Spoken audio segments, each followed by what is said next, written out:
Hello friends, welcome to বাংলার aspirant YouTube channel. একটু দেরিতে ভিডিওটা আনলাম। এর আগে সব জায়গাতেই এই নোটিশের ব্যাপারে তোমরা শুনে নিয়েছো অলরেডি। তো প্রথম থেকে যেটা শুনছিলে বা অনেকে যেটা বলছিলে সেটা একটু ক্লিয়ার করি। এই যে মেমো নাম্বারে 2024 আর এখানে ডেট 2026, এটা দিয়ে অনেকে কি বলছিল যে এই নোটিশটা নাকি ফেক, তাই তো? এটাই অনেকে বলছিল। তো আশা করি কাল রাত থেকে যারা একটু এই মানে কম্পিটিটিভ এক্সামের ক্ষেত্রে যাদের একটু অবগত যারা, তো তারা যে এসএসসির যে নোটিফিকেশানটা এসছে তারপরে আর মনে হয় না এইটা নিয়ে আর কোনো কথা বলবে যে এই নোটিশটা ফেক কি ফেক না। কারণ একটু নোটিশটা জেনুইন সেটা বোঝাই যাচ্ছে। আর মেমো নাম্বার আর ডেটের যে পার্থক্যটা সেই বিস্তারিত ব্যাখ্যাটা যে কোনো জায়গায় ইন্টারনেটে সার্চ করলে তোমরা পেয়ে যাবে। আমি সেখানে যাচ্ছি না।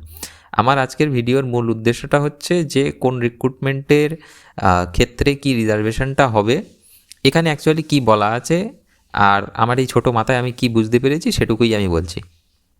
তো মেন জায়গাটায় একটু চলে আসি, এই জায়গাটায়। এর আগে একটু বলি, 22শে মে 2024 এই তারিখে আমাদের একটা ওবিসি রিজার্ভেশন সংক্রান্ত একটা হাইকোর্টে রায় বের হয়। বহুদিন ধরে মামলাটা চলে। সেই রায়ে বলা হয় 2010 সাল অবধি যে 66টা সাবকাস্ট আমাদের ছিল, সেই 66টা সাবকাস্টই ওবিসির আওতায় থাকবে, বাকিরা থাকবে না। তার বিভিন্ন কারণ সেখানে ছিল। অর্ডার জাজমেন্টের যে অর্ডার কপি ছিল সেখানে প্রতিটি সাবকাস্ট যাদের বাদ দেওয়া হয়েছিল তাদের কী কারণে বাদ প্রতিটা ডিটেলে সেখানে লেখা ছিল। যারা এই ব্যাপারে অবগত তারা আমার কথা শুনে তারা অবশ্যই বুঝতে পারবে। এবার সেখানে কি করা হয়, এই মামলার উপরে এসএলপি ফাইল করে রাজ্য সরকার সুপ্রিম কোর্টে যায়। এই সুপ্রিম কোর্টে যাওয়ার পরে তখন 2025 সালে এসে নতুনভাবে তারা একটা সার্ভে করে একটা রিজার্ভেশন পলিসি নিয়ে আসে এবং সেই হিসাবে তারা রিক্রুটমেন্ট প্রসেসগুলোকে স্টার্ট করে যেগুলো চালু হয়েছিল। তো এই বিষয়গুলো প্রায় সবারই এখন জানা আর প্রায় মুখস্থ হয়ে গেছে এই কথাগুলো। তো যেটা আসল জিনিসে একটু আসি, এখানে দুটো ভাগে ভাগ করা হয়েছে। একটা ভাগে কি বলা হচ্ছে যে, আচ্ছা প্রথমে একটু একটা জিনিস বলি, এখানে এই ওপিনিয়নে কারা কারা আছেন, learned advocate general West Bengal, learned legal রিমেম্বারেন্সের ওয়েস্ট বেঙ্গল এবং এখানে learned solicitor general of India also solicited through additional advocate general of West Bengal. তো এনাদের কিন্তু এখানে ওপিনিয়ন আছে। কি আছে, এবার এখানে দুটো ভাগে ভাগ করা হয়েছিল। তোমরা জানবে যে বিসিডব্লিউ থেকে একটা কিন্তু নোটিশ বলা যায় বা লেটার বলা যায়, যেগুলো রিক্রুটমেন্ট বোর্ড যেগুলো আছে সেই রিক্রুটমেন্ট বোর্ডকে কিন্তু দেওয়া হয়েছিল। কি দেওয়া হয়েছিল সেটা নিয়ে আমি একটা ভিডিও করেছিলাম। সেখানে বলা হয়েছিল কোন কোন রিক্রুটমেন্ট কোন স্টেজে আছে। মানে প্রত্যেকটা রিক্রুটমেন্টের তো একটা একটা ভাগ থাকে, লিখিত পরীক্ষা হোক, শারীরিক মাপযোগের পরীক্ষা হোক, ইন্টারভিউ হোক বা মূল লিখিত পরীক্ষা হোক, এইভাবে ভাগ থাকে প্রতিটি। তো এবার কোন রিক্রুটমেন্ট কোন প্রসেসে স্টার্ট হয়েছে, কোন প্রসেসে সেই রিক্রুটমেন্টগুলো চলেছে, কি অবস্থায় সেই রিক্রুটমেন্টগুলো বর্তমান আছে, তার ভ্যাকান্সি কতটা, সমস্ত ব্যাপারে কিন্তু রিপোর্ট দিতে বলা হয়েছিল। যত সম্ভব আমার মনে পড়ছে 14 তারিখ কিংবা 15 তারিখ জুলাই মাসে এই নোটিশটা কিন্তু দিয়েছিল, লেটারটা যেটা বলা যায় রিক্রুটমেন্ট বোর্ডগুলোকে। সেখানে 7 দিনে তাদের একটা ডেট দেওয়া হয়েছিল, তার মধ্যে রিপোর্টটা পাঠাতে হবে। তারপরে বিসিডব্লিউ থেকে যে ডিসিশানটা দিয়েছে সেটা এখানে লেখা আছে। এখানে দুটো ভাগে ভাগ করা হয়েছে। একটা হচ্ছে recruitment initiated prior to the judgment dated 22 May 2024।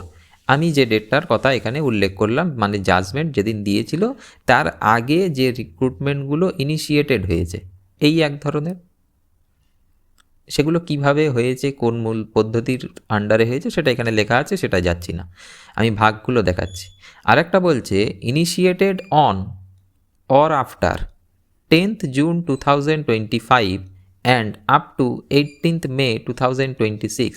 তো তোমাদের মনে থাকবে 2025 সালের জুন মাসের দিকে কিছু ক্যাটাগরি এ থেকে বিতে যায়, কিছু বি থেকে এতে আসে, এই রকমভাবে একটা চেঞ্জ আসে আমাদের ওবিসি রিজার্ভেশনে। তো সেই জায়গা থেকে 18ই মে 2026, মানে যেখান থেকে আবার আলাদা নোটিফিকেশান দেওয়া হয় বিসিডব্লিউতে, যেখানে আগের নোটিফিকেশানগুলোকে তুলে নেওয়া হয় একটা নোটিফিকেশান দিয়ে। আই থিঙ্ক 944 কি 45 এই ধরনের একটা নাম্বার ছিল। আর একটা নোটিফিকেশান দিয়ে 66টা সাবকাস্টকে সেখানে উল্লেখ করা হয় যারা সেই মুহূর্ত থেকে ওবিসির আন্ডারে থাকবে। তো সেটাই বলা হচ্ছে 10ই জুন 2025 থেকে 18ই মে 2026 এই ডেটের মধ্যে যে রিক্রুটমেন্টগুলো আছে, তাহলে দুটো ভাগে ভাগ করা হলো। একটা হলো যে রিক্রুটমেন্টগুলো স্টার্ট হয়েছে 22শে মে 2024 আগে, এবং যে রিক্রুটমেন্টগুলো 10ই জুন 2025 থেকে 18ই মে 2026 পর্যন্ত হয়েছে, এই দুই ধরনের রিক্রুটমেন্টের কথা এখানে বলা হয়েছে। তাদের ক্ষেত্রে কি বলা হচ্ছে যে the state government has been advised that the recruitment process initiated during the period মানে আমি কি পিরিয়ডের কথা বললাম, 22শে মে 2024 আগে এবং 10th জুন 2025 থেকে 18ই মে 2026 মধ্যে রিক্রুটমেন্ট, এই হচ্ছে period in question and where appointment letters have already been issued. তাহলে পিরিয়ড দুটো কী হতে হবে, হয় এটা অথবা এটা, এই দুটো পিরিয়ডের জিনিস, এবং যেখানে অ্যাপয়েন্টমেন্ট লেটার অলরেডি ইস্যু হয়ে গেছে, appointment letter not merit list. যেমন মেমো নাম্বার এবং ডেটের মধ্যে ভাগ আছে, সেরকম কিন্তু অ্যাপয়েন্টমেন্ট লেটার এবং মেরিট লিস্টের মধ্যেও ভাগ আছে, মানে পার্থক্য আছে যেটা বলতে চাচ্ছি। To successful candidates on the basis of final merit list shall abide by the then reservation policy of the state government so far as OBC reservation is concern. তো যদি এই পিরিয়ডের জিনিস হয়, মানে এই পিরিয়ডের রিক্রুটমেন্ট যদি হয়, মানে স্টার্টিং ডেটের কথা বলছি, 22শে মে 2024 আগে স্টার্ট হতে হবে এবং 10ই জুন 2025 থেকে 18ই মে 2026 মধ্যে স্টার্ট হতে হবে, এবং সেখানে অ্যাপয়েন্টমেন্ট লেটার ইস্যু হতে হবে। কন্ডিশনগুলো বোঝা গেল? তাহলে সেখানে ওই 10% 7% ধরেই সেটা চলবে। এবার বলা হচ্ছে অফ দি আদার কেসেস মানে কি থাকলো, তাহলে 22শে মে 2024 আগেরগুলো নিশ্চয়ই না, এগুলো তো এই আদার কেসের আসছে না। আদার কেসে কোনগুলো আসছে, এর পরের থেকে 22শে মে 2024 পরের থেকে 18ই জুন 2025 আগে, এই পিরিয়ড, অথবা এর আগের বা এর পরের যে পিরিয়ডের কথা বলা হয়েছে যেখানে আবার অ্যাপয়েন্টমেন্ট লেটার ইস্যু হয়নি। কি বললাম, কি বোঝা গেল কি? দুটো জিনিস বুঝতে হবে, আরেকবার বোঝাই।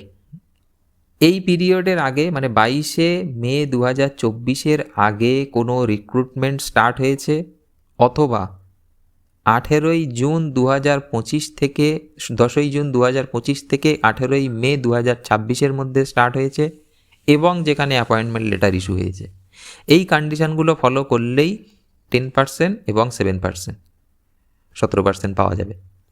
আদার কেসে সেখানে অ্যাপয়েন্টমেন্ট লেটার ইস্যু না হতে পারে, হয়তো এই পিরিয়ডে হয়েছে, 22শে মে 2000 আগে হয়তো স্টার্ট হয়েছে, কিংবা এর মাঝে স্টার্ট হয়েছে, কিংবা এর পরে স্টার্ট হয়েছে, যেখানেই স্টার্ট হোক হয়তো অ্যাপয়েন্টমেন্ট লেটার ইস্যু হয়নি সেখানে, সেগুলো কিন্তু আদার কেসে যাবে। এই পিরিয়ডের মধ্যে যদি থাকে সেখানে অ্যাপয়েন্টমেন্ট লেটার ইস্যু হোক বা না হোক, সেটাও আদার কেসে যাবে।